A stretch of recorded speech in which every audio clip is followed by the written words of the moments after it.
Assalamualaikum warahmatullahi wabarakatuh. Selamat pagi kawan-kawan petani porang di seluruh Nusantara. Semoga kita semua senantiasa dalam keadaan sehat walafiat ya. Tak ada kurang satu apapun, sehingga kita dapat menjalani aktivitas sehari-hari kita ya. Terutama ketika kita sudah melakukan proses penanaman, tentunya yang kita lakukan adalah proses perawatan. Saat ini kita masih proses penanaman kawan ya. Ini baru proses penanaman, beberapa lahan juga belum tertutupi oleh mulsa. Satu pekerja ya, itu bagian nyemprot yang kemarin kita sebutkan menggunakan Biotogro dan juga menggunakan POC. Harapannya adalah tentunya yang namanya organik ya, agen hayati itu bukan untuk pengobatan, bukan kawan ya.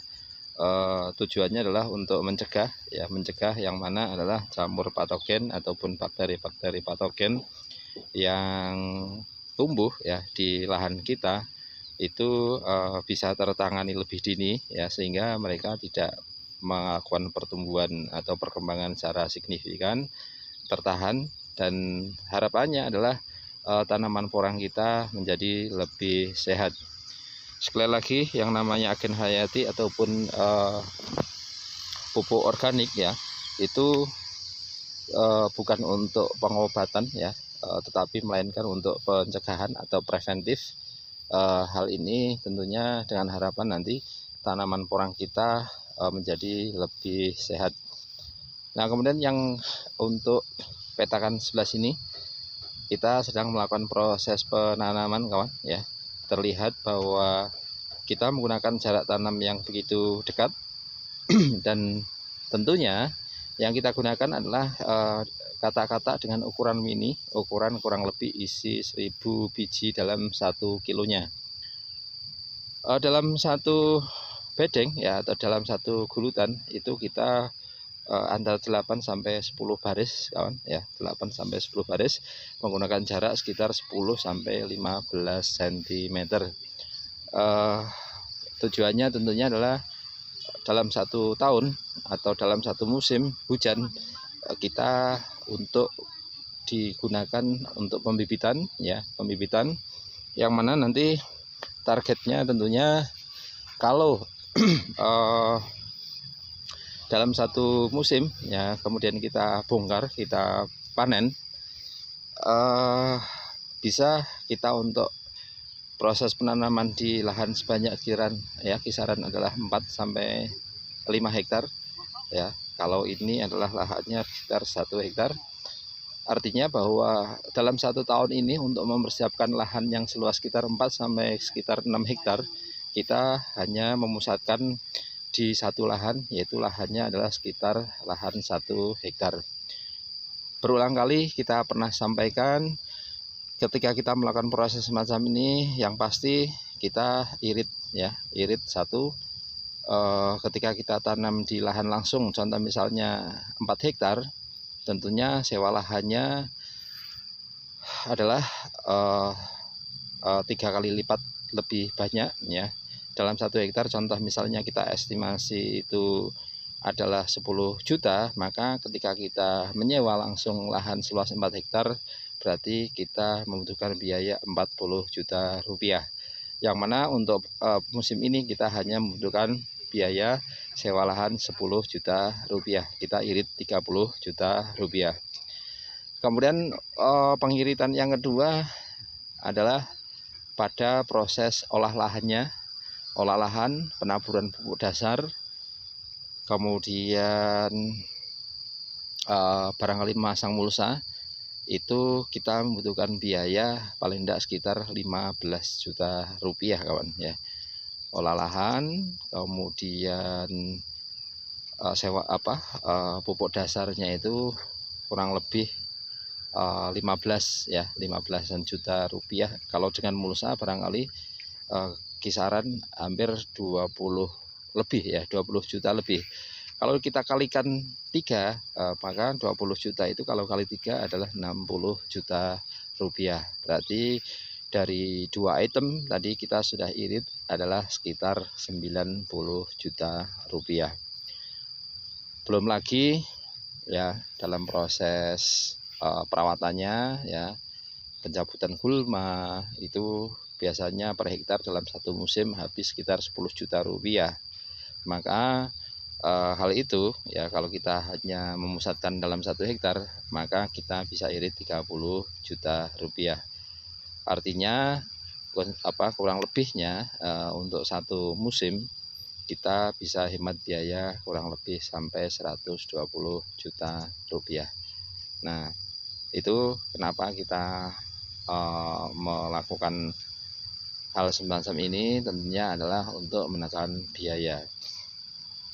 Seperti yang kita tahu ya, bahwa pada tahun kemarin ya, itu harga porang bisa dikatakan tidak sebaik dengan harga yang musim lalu ya, sehingga kita tentunya harus pandai-pandai ya memangkas biaya-biaya dalam budidaya porang. Hal itu dengan maksud adalah agar hasil yang kita peroleh tentunya sesuai yang kita inginkan.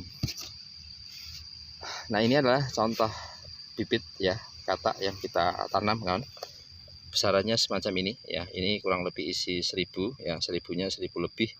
Kalau yang besarannya segini ya, contoh misalnya mana ya, ini bisa mencapai 1500-an ya dalam 1 kilo. Yang isi 1000 itu kisaran yang segini. Ini dalam 1 kilonya kurang lebih 1000 biji. Nah, ini katak yang kita tanam semacam ini, mini sekali, kecil, karena kita memang targetnya hanya untuk pembibitan. Kalau kita gunakan katak yang terlalu besar, yang kedua cost ya, biaya pengadaan bibit tentunya akan semakin banyak. Nah, kembali lagi ke harga kawan ya, bahwa porang yang di tahun ini atau tahun kemarin harganya cukup berkurang ya, sehingga hal itu akan mempengaruhi dari cara kita budidaya. Kalau kita budidayanya tidak sistemik ya, tidak ditekan sana sini, yang ada malah nanti kita mendapatkan hasil sedikit kawan ya, sedikit. Untuk estimasi hasil ya, barangkali kawan-kawan ada yang bertanya kemarin di kolom komentar, lahan seluas itu kira-kira hasilnya berapa banyak ya, berapa banyak. Nah, kita realistis saja kawan, bahwa kalau kita tanam ya dengan menggunakan katak ya, kemudian targetnya adalah 2 musim panen, dalam 1 hektar itu estimasinya adalah membutuhkan biaya ya, kalau kita targetnya tidak model semacam ini ya, yaitu kita tanam langsung dari katak untuk di 2 musimkan dengan katak, kurang lebih isi 300 ya, isi 300 biji dalam 1 kilonya. Itu berarti kita membutuhkan katak sebanyak 200 kg. Kalau harga sekarang adalah sekitar 200.000, maka kita sudah membutuhkan biaya untuk pengadaan bibit yaitu 40 juta rupiah. Sewa lahan 10 juta rupiah, olah lahan, penaburan pupuk adalah barangkali dengan pemasangan mulsa ya. Ini kita hitung contoh misalnya 25 juta rupiah ya. Berarti sudah 35 dan 40, 75 juta rupiah. Kemudian proses perawatan, pemupukan sekali pupuk susulan itu kurang lebih biaya 1,5 juta. Padahal kita melakukan pupuk susulan padat itu adalah kurang lebih 3 sampai 4 kali. Kalau kita hitung 4 kali berarti kita butuh biaya 6 juta rupiah. Tadi sudah berapa? 75 ditambah 6 juta, 81 juta rupiah. Kemudian untuk biaya penyiangan lain-lain. Dan kemudian untuk sewa lahan kedua yaitu 10 juta, berarti 91 juta rupiah. Biaya lain-lain dalam 1 tahun ya, penanggulangan gulma ya, penanggulangan penyakit barangkali 9 juta, sudah berarti 100 juta rupiah. Kemudian biaya perawatan di musim kedua yaitu untuk pemupukan susulan sebanyak 3 kali ya, 3 kali itu membutuhkan biaya kurang lebih 4,5 juta, dan biaya pemanenan kisaran 10 juta rupiah. Total global kita estimasi adalah kisaran 130 juta kawan ya, 130 juta dalam dalam 2 musim perawatan ya. Itu estimasinya kalau ya kita menggunakan katak yang isi berapa tadi, 300 dalam 2 musim, rata-rata hasilnya adalah 2 kilo. Kemudian dari 60.000 kita matikan adalah sekitar 10.000, jadi hanya sisa 50.000 tanaman. Kemudian dikalikan 2 ya, kita estimasikan hasilnya 1,5 saja ya, berarti kisaran kita dapat 75 ton kawan ya. Kita dapat estimasinya adalah 75 ton ya, 75 ton. Kalau kita kalikan dengan harga saat ini, contoh misalnya 6.000 rupiah, berarti ketemunya adalah berapa itu, 480 ya, kisarannya adalah 480 sampai sekitar 500 juta rupiah ya. Itu kisaran kisaran hasil ya dalam 2 tahun dengan biaya tadi sekitar 130 juta, kita dapat menghasilkan yaitu 480 juta rupiah. Dan kemudian apabila kita potong biayanya yaitu adalah 130, maka hasil bersihnya ya kurang lebihnya adalah 350 juta dalam 2 tahun. Tetapi estimasi itu sekali lagi tidak semua tempat, tidak semua lahan akan menghasilkan sesuai dengan apa yang kita sampaikan tadi. Semuanya butuh pemilihan lahan yang tepat. Contoh misalnya adalah lahan yang gembur ya. Lahannya gembur, selain lahan gembur tentunya adalah pupuk dasarnya harus tercukupi.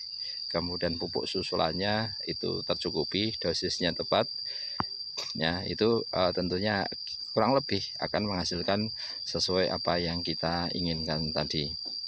Beda dengan estimasi beberapa tahun lalu ya, ketika harga umbi itu kisaran adalah 10.000 rupiah, tentunya hasil yang kita dapatkan ya lebih banyak. Akan tetapi dengan kondisi saat ini ya, estimasi hasil kurang lebihnya adalah tadi dalam dalam 2 musim ya, 2 musim itu hasilnya kurang lebih 300 juta rupiah sampai 350 juta rupiah per hektarnya ya. Itu kawan ya. Oleh karenanya mari kita budidaya porang dengan tepat ya, tentunya dengan harapan untuk memangkas biaya-biaya sistematis ya, sehingga biaya yang seharusnya dapat kita keluarkan dapat kita tekan untuk mengirit biaya. Harapannya tentunya kita bisa mendapatkan hasil yang lebih bagus. Terlebih isu yang berkembang kurang lebih hari Sabtu atau Kamis lah, ada webinar memang undangan dari kementerian itu kepada seluruh pabrik di seluruh Indonesia. Ada standarisasi ekspor antara Indonesia dengan Cina, yang mana hal itu ada plus minusnya kawan. Kalau minusnya untuk petani itu yang lahannya kecil-kecil, mereka lahannya itu tidak terdaftar, akan sulit untuk menjual porangnya. Tapi hal itu masih dalam tahap wacana ya, barangkali nanti ada perubahan-perubahan sejalan dengan perkembangan dari petani porang di seluruh Indonesia. Itu dulu dari saya kawan. Selamat pagi, selamat beraktivitas, salam sukses dari kami. apapun yang kita lakukan adalah suatu ikhtiar. Dapat rezeki banyak atau sedikit itu adalah sudah takaran rezeki yang dapat kita terima. Yang penting kita syukuri berapapun rezeki yang kita terima. Selamat pagi, selamat beraktivitas, salam sukses. Assalamualaikum warahmatullahi wabarakatuh.